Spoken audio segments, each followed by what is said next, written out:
Hey, what's up? It's Raven, another NFL Clash video. Today, we are going to do something different, something special.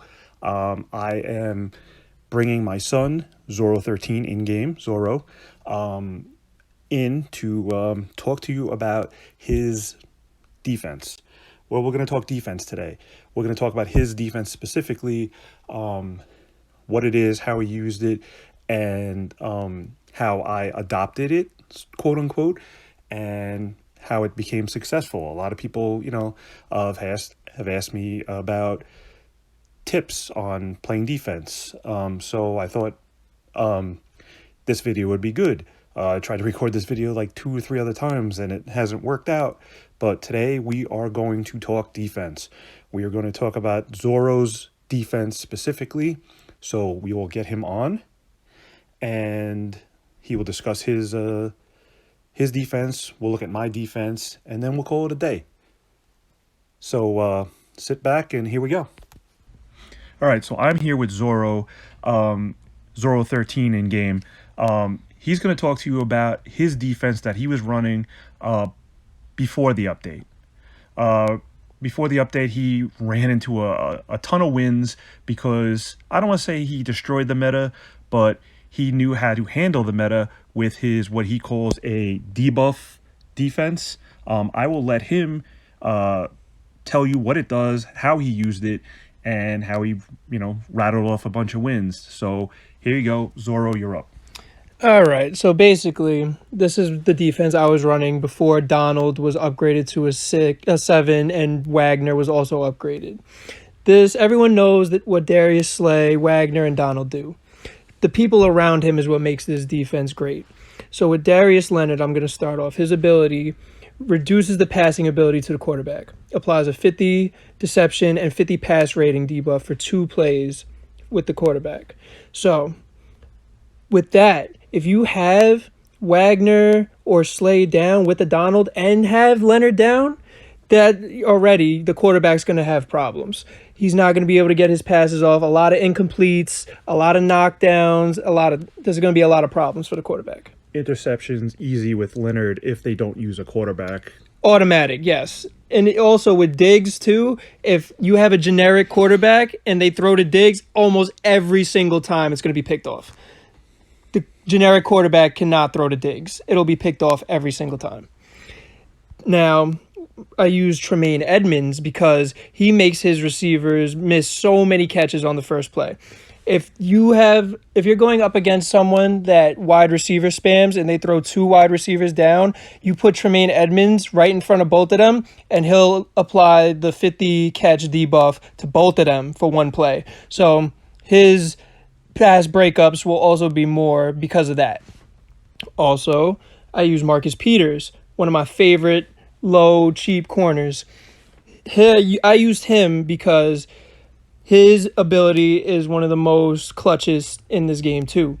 He, on the first play he's put down, receives a 50 insight and 50 interception buff. So let's say someone throws down Adams and Davis, and you all out put Slay and Wagner, and you don't have enough energy, but he threw down one more guy. If you get that little bit of energy, you put Peters down, and he'll get that pass breakup. No matter, I was going up against someone today who had a level 9 Allen Robinson, and I threw down a Marcus Peters on him, and he broke it up. Because his first play, he just gets that buff, and it works so well.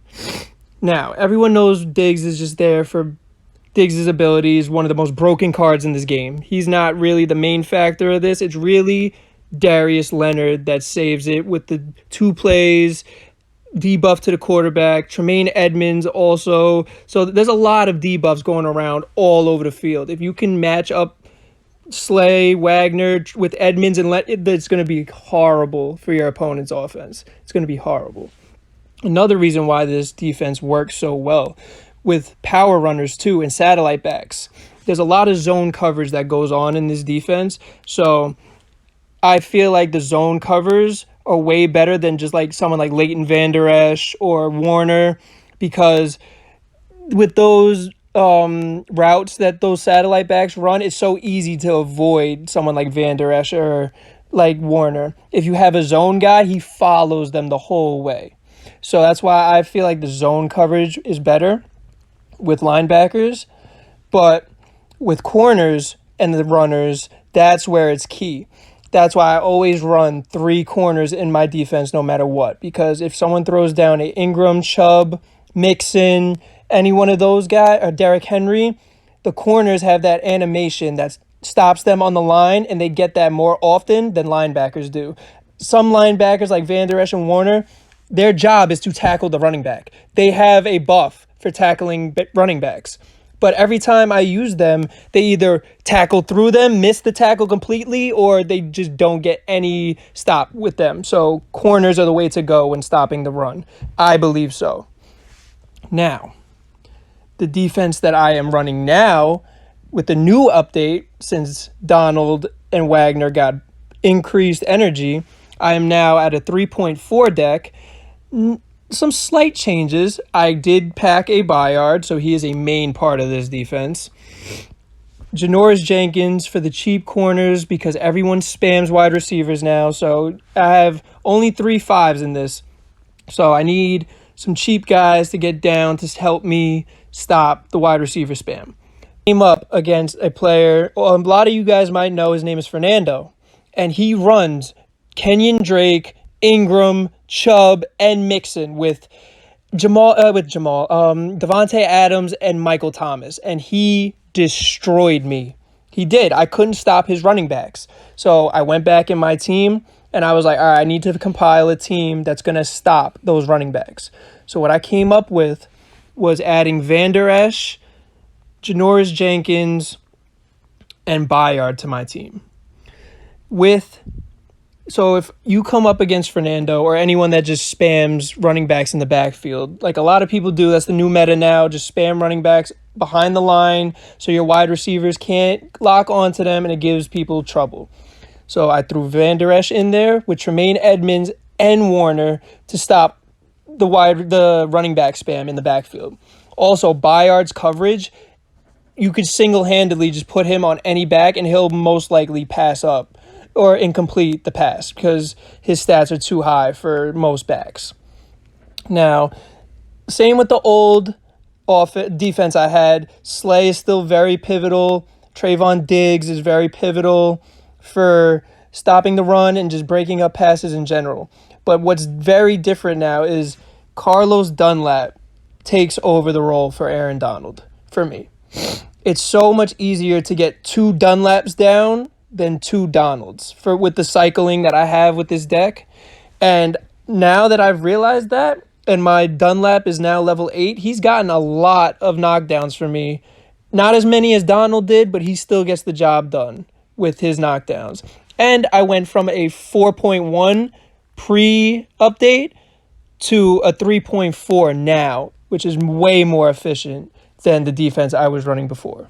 So you took Leonard and Peters out of your lineup. Yes. Was that just because go ahead. I took Peters out because I found myself not having enough energy at the last second to get him down to stop one receiver. So I dropped 1 energy, added Janoris Jenkins, who is great in coverage for a common receiver. He's better than Adoree Jackson. And I have a attachment to ball hawks. I think ball hawks are so pivotal in this game because a lot of people throw down possession wide receivers, and ball hawks are the only corners that really track possession wide receivers better than normal ones.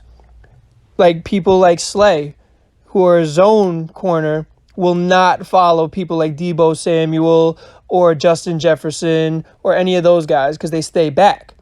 You throw Janoris Jenkins on them, they follow them the whole route, the whole way across the field. And that's why I love ball hawks. I think you should have at least 2 ball hawks in your team at all times because a lot of people love running Galladay, Thomas, Deebo, Justin Jefferson, and a lot of them score so easily because nobody's covering them, and it's hard for zone corners to lock on to the possession wide receivers. And Leonard was just the energy casualty? Leonard was, Leonard it's hard having 3 5s and a 4 in a team. It's very hard to maintain that. And that's why I threw Van Der Esch, because Leonard would only be used for the running backs to stop in the backfield, but I will just use my Van Der Esch. He's 2 energy less. No, he's not that great in coverage like Leonard is, but he stops the running backs, and that's what I need him to do. So how is this defense right now working for you compared to previously? Almost the same in a sense. It's almost the same. Clearly, there's less knockdowns, there's less interceptions because I'm missing the Leonard and the Donald.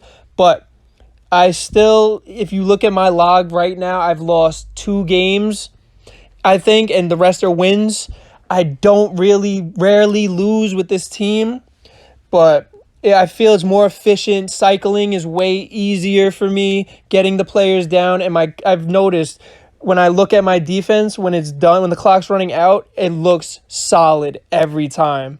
It looks like, not, I don't want to say impenetrable because it's not, but it's very solid and it will get the job done most of the times. All right, so there you go. There's the ZORO defense, the debuff defense. Right now, as we were recording this video, he is ranked 23rd, I believe, in the world. So, listen, we're not doing an offensive video. We're talking about defense. We're talking about not giving up a lot of points. Listen, if you can, the name of this game is if, you can score more points than the opponent, you're going to get the win.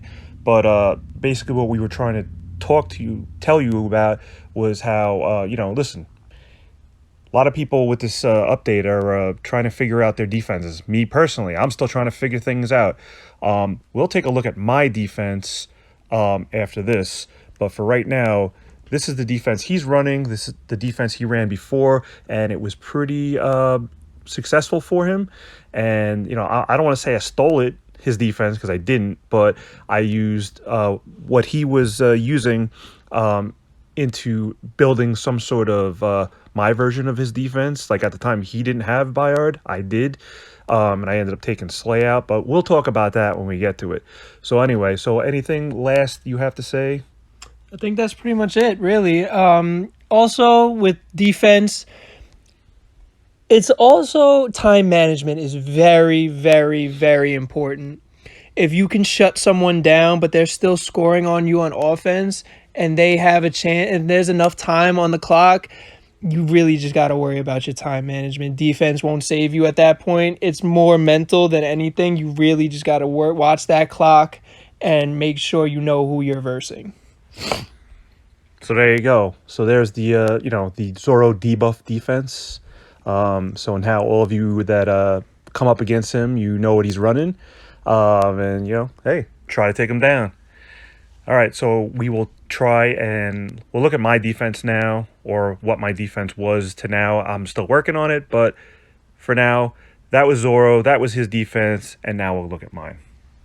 So looking at my version of the defense, it's virtually the same thing, to be honest with you.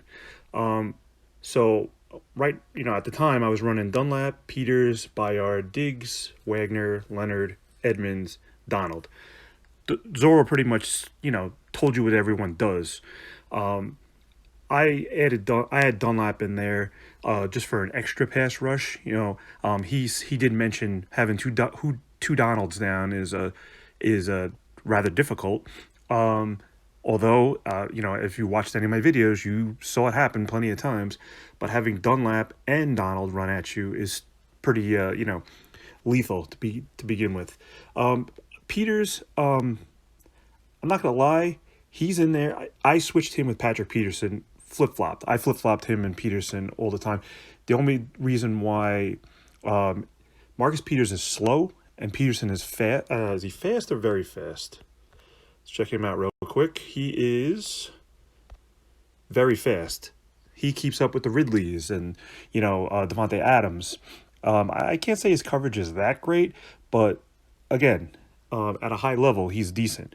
Like I said, I've been flip-flopping them, but I put Peters in there because he's a 3. I mean, if you look at this deck, it's 4.2 now, but it was, I'd say 4.0 or 3.9 before.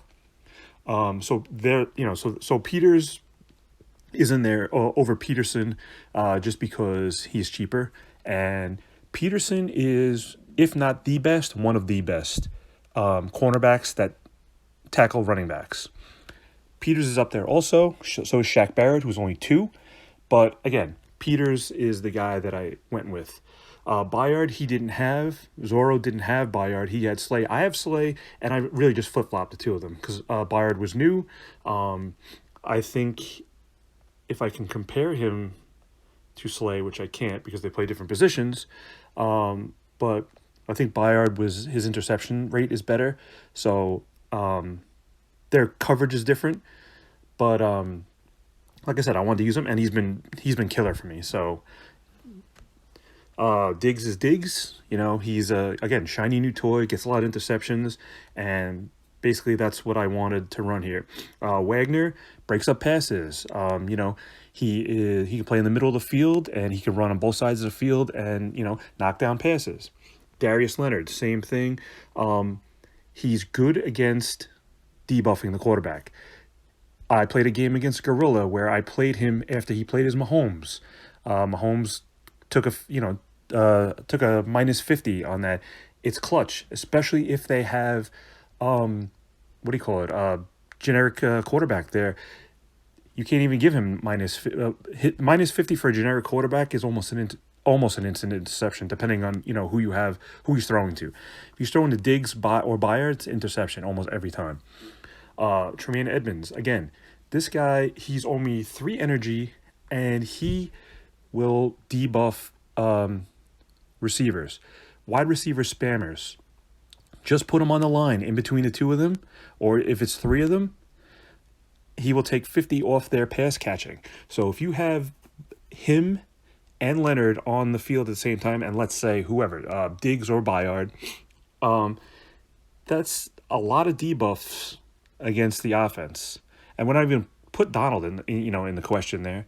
And it's again easy interceptions. Now, if you had Miles Jack on this team, instead of, let's say, instead of Donald, let's say we didn't have Donald and we have Miles Jack in there too, and let's say we had him on the field also, so he's going to boost an interception rating to your cornerbacks, which let's say it's just Diggs and Peters here, on top of all those debuffs. So let's say you have Jack and Diggs down with Leonard and a generic quarterback. Now you just gave Diggs 50 more interceptions and the quarterback 50 less passing. So this deck was killer. When I was running through a hard time, I asked ZORO about what he was using defensively, and he sent me a picture. I copied it the best I could. I put what I felt was what I was comfortable with cards that I had. I pretty much had every card he had, but like I said, I wanted Dunlap right now. He's a level 8 for me, and the guy is, he knocks down passes. It's great. So that was then. This is now. So my defense at the moment is a 3.8. Wagner's still in there. Dunlap's still in there. Bayard's still in there. Edmunds, Peters, Diggs, Shaq Griffin. ZORO used Janoris Jenkins. I don't know too much about him. I don't think I have him at a high level, so it doesn't matter. So I've used Shaq Griffin before. He's a level 8 for me. He breaks up passes, and he's only 2 energy. Trey Flowers, I've been using, thanks Zach Wilson. 50 insight and 50 interception to cornerback and safeties. So if I have, let's say, 3rd down, and I have a Bayard and a Diggs on the field, then I drop Flowers. You just gave them an extra 50 insight and interception rating. So I like it. He doesn't get a lot of pass block. He got a couple pass blocks for me today, but he's not a pass block guy. That's Dunlap's thing.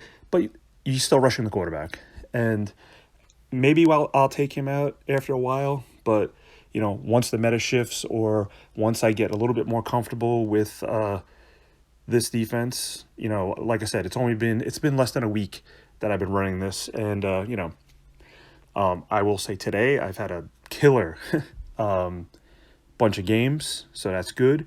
But you know, we'll see what happens. Sometimes you know, it's not working the way you want it to, so I'm still trying to figure things out. So anyway, that's my defense. We saw Zoro's defense. So now, you know, so that's pretty much all I wanted to say. I wanted to bring him on to show you how he was running his defense and how I don't want to, again, I don't want to say I copied it, but, you know, gave myself a little bit more to be more comfortable with playing defense. I like playing prevent defense, but we might be shifting away from that. Not sure yet, but you know, listen, he was having you know, a ton of success. I wanted to get to Stadium 7. I'm on the verge of Stadium 8 now, and you know, I just wanted to stop guys from. I don't want to get blown out. I wanted to stop guys. I wanted to get, you know. I feel like I've more of a defensive guy than an offensive guy. There are plenty of guys who've asked me for defensive tips. So I think this is you know, I've built a lot of defenses of top players. I know I've mentioned that before. I'm not going to say their names, but anyway, so if you have any tips or you need tips on defense, on playing defense, ask me. You know, watch this video. I hope you watch this video, like this video. You know, we can go over defenses all day long. But anyway, I'm done talking. My battery's dying on my phone. So with that, like this video. Please subscribe first of all, but like this video if you want to see more collabs. I have another son who I haven't collabed with yet. We can do that. We can bring Zoro back on. You know, another time. So if you like this, let me know. Leave comments. Subscribe, like this video, all that stuff. And I will see you in the next video. Thank you.